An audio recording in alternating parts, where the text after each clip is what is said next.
Si vous me demandez ce que j'ai ajouté, je vais dire pratiquement pas grand-chose parce que, comme à son habitude, le ministre a été éloquent et brillant. Mais je dois ajouter que si j'ai tenu à venir particulièrement aujourd'hui à l'université, c'est au-delà de mes attaches thiessoises pour exprimer mon soutien personnel à M. Mary Teuw Niane et aux actions engagées par M. le Président de la République pour la transformation de l'école sénégalaise. Il y a des moments où se taire relève pratiquement de la trahison. Ce qu'ils sont en train de faire pour l'école sénégalaise, pour la société sénégalaise, c'est ça l'avenir. Si les Toubabs ont pu venir nous conquérir et faire de nous ce qu'ils nous ont fait, nous coloniser et nous prendre pratiquement par la main pour nous mettre sur le chemin, osons le dire, hein. Comme disait Césaire, nous n'avons inventé ni la poudre ni la boussole. C'est parce que nous étions en retard sur les connaissances et les compétences. Assertion démentie au reste par Cheikh Anta Diop. Mais bon, bref, ça c'est un autre débat. Mais les actions qu'ils sont en train d'engager, on est passé d'un système où le populisme le plus clair, le plus patent était en œuvre. Tout le monde avait droit au même traitement, aux mêmes normes. Tout le monde avait droit à la bourse, tout le monde avait droit à tout. Et en conséquence, on avait des amphis qu'on ne construisait pas, on n'investissait pas. Et il y avait 3 000, 4 000 étudiants dont les uns se mettaient aux fenêtres, etc., pour pouvoir étudier. Ce qu'ils sont en train de faire, c'est d'investir pour qu'il y ait davantage d'amphis. Moi, je suis un ingénieur de formation. Je suis venu ici dans les labos, j'ai vu les équipements de pointe qui sont en train... Vous pouvez aller faire le reportage et voir et montrer aux Sénégalais la réalité. Il y a des investissements de pointe dans des équipements de pointe pour former nos ingénieurs au meilleur niveau mondial, pour former nos scientifiques au meilleur niveau mondial.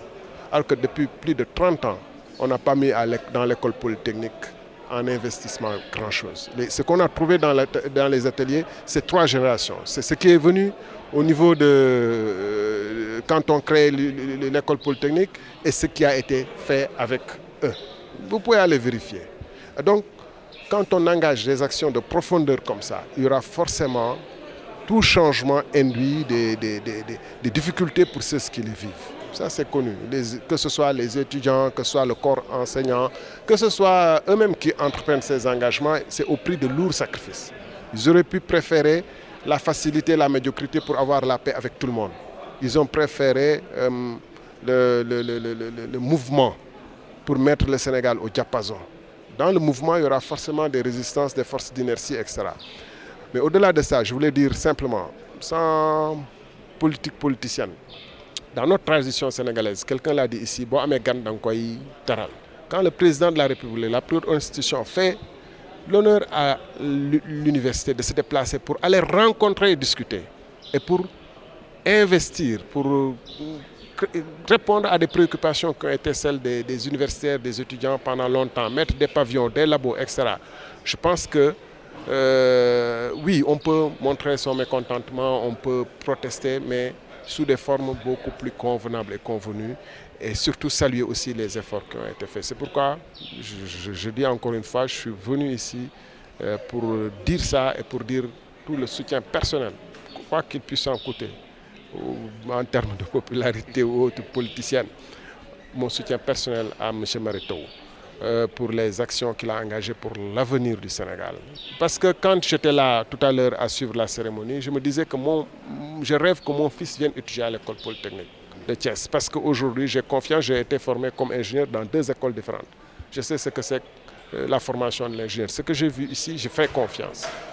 Et les Sénégalais doivent faire confiance. Et c'est des actions qui sont entreprises par les professeurs. Donc là, on ne pouvait pas manquer de le dire. Ouais. Wow, j'étais là en français. Bon, j'étais waaw di nuyu mbooleemu étudiants yi nga xam ne tey ñoom ñoo jël seen diplôme ak di sargal seen i waajur yi nga xam ne def nañu effort waaye ñu jot seen diplôme am na ci ñoo xam ne ñu bëri boo xoolee xam ne ay bu ñu leen jàppalee tuuti rek ñu Sénégal dina am compétence yi ci war. te loolu liggéey bu am solo la boo xam ne corps professoral bu école polytechnique bi ak ministre bi ak ñu bëri ñoo ci dugal seen loxo ak gouvernement bi aussi parce que boo visité laboratoire yi gis ni que école polytechnique am na yu soppaliku yu bëri yu fi am ndax du nii la meloon et depuis plus de 20 ans 30 ans daanaka amul investissement bu am solo bu ñu def ci laboratoire yi ci locaux yi parce que gis ngeen chantier bu fi am te loolu la ñuy def non seulement dans Polytechnique mais à l'UCAD mais à l'université de Dakar l'université du Sine Saloum donc ministre bi lu mu sumb nii liggéey la boo xam ne dafa tànn lu gën a jafe yoon boo xam ne am na ay xaaxaam am na ay dëkk am na ay jafe-jafe am na ay kii yu ngay war a traverser waaye buñ ko defulee Sénégal ci day gën a dellu ginnaaw rek parce que ñun ñëpp seetaan nañu gis nañu que Sénégal fi mu toll woon ci wàllum jàng ak xarala dellu na ginnaaw te tubaab bi bu sañoon ñëw noot ñu andil ñu pratiquement école andil ñu médecine andil ñu ay garab andil ñu lépp daanaka lumière lépp c'est parce que ñun dañu sàggane woon jàng te ci yoon boobu la ñu dellu si waatoon parce que boo xoolee bourse yi ñu daan joxe façon ni ñu ko daan joxe ak façon yi ñu daan neexalee étudiants yi pour ñu noppi rek bañ a def grève ñeneen ñi ñu continuer di def lu ñuy def mal gouvernance bi fi amoon ak faute bi fi amoon c'est parce que adressé wuñu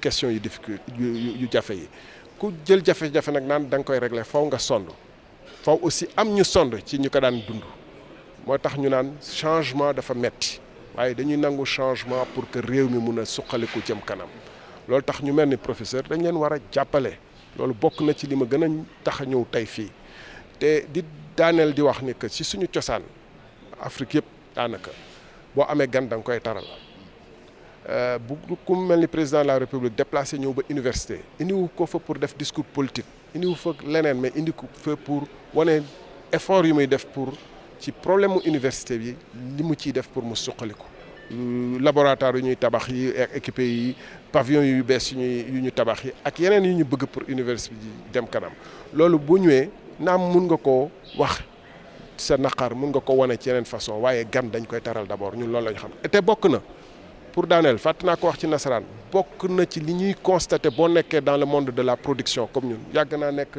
dans responsable production boo gisee xale yu génn ñi mun nañu am xëy na xam-xam waaye peut-être ñu ci gën a bëri formation ak éducation maanaam lu ñuy wax éducation yar bi bëgguma ko tënk ci yar parce que lay yomb mais bëgguma tënk ci nité mais parce que lay yomb mais savoir être bi ngay amee mos naa nekk représentant la SECNA benn xale ñu ak jiinam di ñaan di wut liggéey ak jiinam kiiwam peñewul ñu naan ma monsieur way présenter demande ma ne ko yow doo am fenn liggéey ndax comportement bi nga war a am dese nga ko am donc ñun dañu nekk dans un monde ouvert boo xam ne sénégalais yi war nañu mun a dem wuti liggéey Mali yi wota mu di liggéey français yi di far fi ñu wala maliens yi am na loo xam ne buñ ko nangoo rek mooy nangoo ñu waxante dëgg nangoo ñu wax suñu doom yi dëgg te foofu la ñu toll nañu waxante dëgg réew mi gën a jëm kanam wasalaam.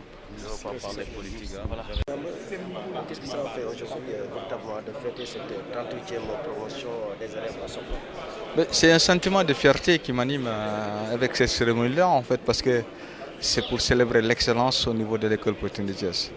En réalité, c'était pour montrer aux Sénégalais, aux parents d'élèves, que les enfants que vous nous aviez confiés, voilà, nous avons fait d'eux des ingénieurs de construction de haute qualité, capables de soutenir le développement économique du pays. Et donc c'est un sentiment de fierté, mais aussi parce que en réalité, ce qui s'est passé aujourd'hui, depuis 1973, l'école polytechnique de Thiès a évolué avec 2 départements de génie. Nous avions ajouté dans notre politique de diversification des filières un 3e département de spécialité qui est le génie informatique et télécommunications, dont nous fêtons aujourd'hui la sortie de la première promotion. En fait, c'est ce qui a fait la particularité de cette cérémonie de remise de diplôme. Donc c'est un sentiment de fierté pour moi, pour l'école et pour tout le corps professionnel et le personnel d'encadrement. Ces ingénieurs seront aussitôt réintégrés dans le monde du travail? Évidemment, ces ingénieurs seront déjà automatiquement intégrés dans le marché de l'emploi. Il y en a qui ont déjà trouvé des emplois. Et je ne parle même pas des ingénieurs de génie informatique et télécommunications qui ont déjà trouvé employeur dès leur inscription dans ce département-là, à savoir Idéal SA, qui sponsorise le département où la formation se fait en alternance et que donc s'est engagé à embaucher ces étudiants. Donc ces étudiants-là, les 13 étudiants sortant de génie informatique sont déjà embauchés. Ceux qui sont en génie civil et génie électrométrique, il y en a qui ont déjà trouvé des propositions et des entretiens d'embauche. ban yëg-yëg nga am gannaaw ba nga xam ne fanweer ak juróom-ñetti promotion bu école polytechnique tey doon nañ leen jébbal seen lijaasa. waaw maanaam dama ci am mbégte ndaxte polytechnique ni nga ko waxee bañ ko sosee ba léegi 1973 ba léegi ñu ngi ci fanweeri promotion ak juróom-ñett xale yoo xam ne dañoo jàng yàlla di buñ ñu ren ñu jàng at moo xam ne nii amul benn yëngu-yëngu at mu li ñuy wax naan at bu normal ci français en tout point de vue à tout point de vue donc ñuy kontaan di sargal ndongo yi pour wan aussi seen parents yi nga xam ni ñoo jëloon seen doom am kóolute ci waa école polytechnique bàyyi fi seen i doom ñu jàngal leen ñu leen wax xool leen wax la seen doom nekk nañ def nañ leen ñu nekk léegi ay ingénieur yu xariñ yu mocc ayib yoo xam ni jekk nañ pour mën a jàppale Sénégal ci xeex bi muy xeex génn ci ndool pour Sénégal mën a jëm kanam mais li ci rax itam mooy polytechnique ñaari département rek la amoon génie électromécanique ak génie civil ñun bi ñu ñëwee ñu ni Sénégal li mu soxla ci ingénieur dafa bari actuellement adduna bi toll na foo xam ne ni école d'ingénieur bu mag warul du mooy informatique warul du mooy télécommunication ci lañ duggee ci lancé département bu bees muy informatique ak télécommunication donc ñooñu aussi polytechnique première promotion ci ingénieur génie informatique et télécom tey la doon génn loolu moo sosu ci mbir mi fi daan am tey ñu di ci am mbégte lool di ci kontaan. xale yi génn yëpp ñu ci ëpp am nañ xëy. waaw xale yi ci génn ñëpp du ma ni ñëpp am na gum nañ xëy mais ñi nga xam ne ñoom informatique lañ nekk ñoom déjà am nañ xëy fukk ak ñett ingénieurs yooyu ñoom gis ngeen société Idéal SA moo àndoon ak ñoom di leen tàggat léegi moom nee na jël na ñëpp ñi nekk génie civil am na ñoo xam ne am nañ maanaam ay dig yu tar yoo xam ne dañ leen di jël am ñoo xam ni jot nañu nekk ci li ñuy wax entretien d'embauche donc jàpp nañu daal xëy na d'ici maanaam feeg weer daal bu ñu jotee seen lijaasa leer nañu ni ñoom ñëpp bu soobee Yàlla dinañ am liggéey waaw wax naa ko léegi ñoom Idéal SA jëndal leen ba pare.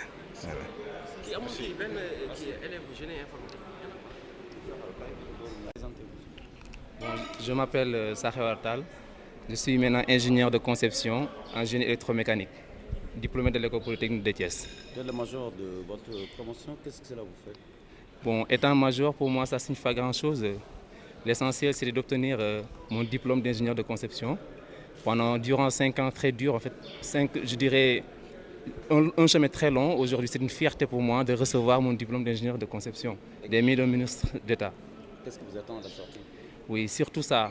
Ce qui nous attend à la sortie, c'est ce qui est beaucoup plus important pour moi, c'est-à-dire travailler en tant qu'ingénieur de conception pour réaliser quelque chose pour notre pays, c'est-à-dire faire de telle sorte qu'en fait les citoyens sénégalais puissent vivre dans de bonnes conditions, surtout ça.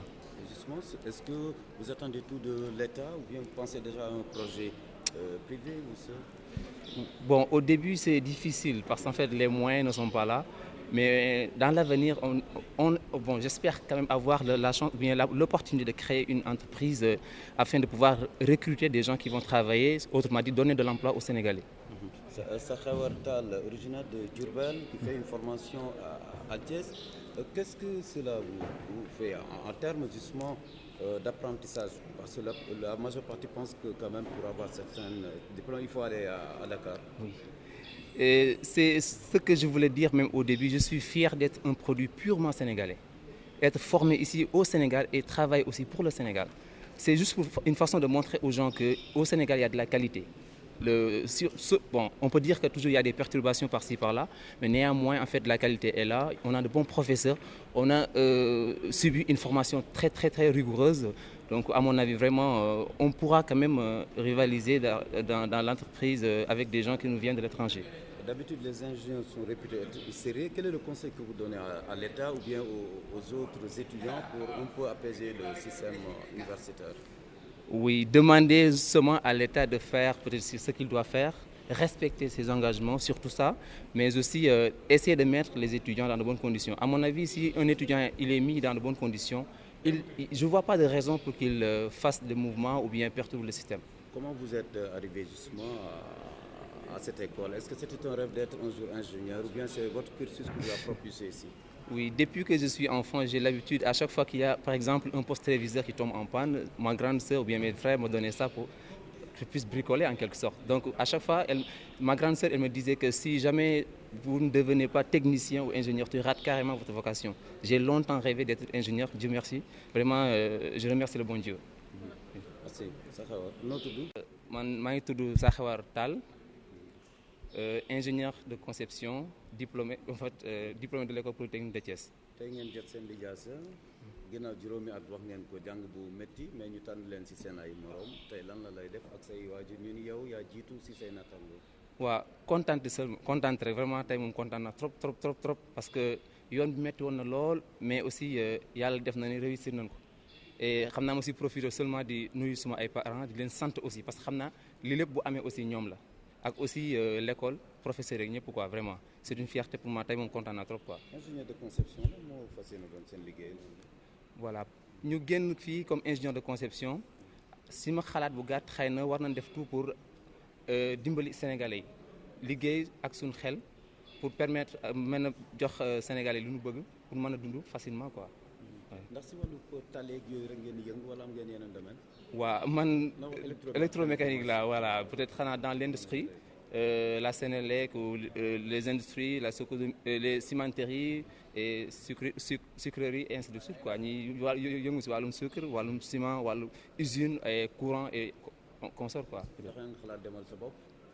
waaw si début bi dana jafe pour ma def ko parce que xëy na moyen amut nga ubbi entreprise mais si kanam si nekk suñ kanam envisagé naa vraiment bu ma yàlla may kattan gi ak man-man bi ma ubbi peut-être ay entreprise mën a jël Sénégalais yi ñu mën a liggéey pour que vraiment chômage bi wàññeeku quoi. dañuy wax étudiants yi conditions yi mooy def différence bi bu ñu jëlee exemple dem BFM ñuy wax prytanée militaire 100% lañ def. école d'excellence comme EPT aussi tey ngeen génn lan ngeen wax ñeneen ñi amul chance accéder si école yu mel nii sañu war a am quand même les mêmes droits que yeneen Sénégalais yi. waa EPT dugg fi peut-être sélection la c'est une sélection assez rigoureuse quoi mais xëy na ñun on a été aidé par la chance quoi je dirais yàlla xëy na def nañu ñu amoon chance ñëw fi mais damay wax aussi suñu rakk yi nekk dans les classes inférieures je dirais au lycée xëy na ñu jéem a travailler gën a yokk seen ay xadaar si jàng bi ak aussi c'est vrai que métti na trop ak conditions yi jàng au Sénégal mais état bu si jàppee def li mu war a def xëy na yaakaar naa danañ mën a agsi fi ñu bëgg a àgg quoi.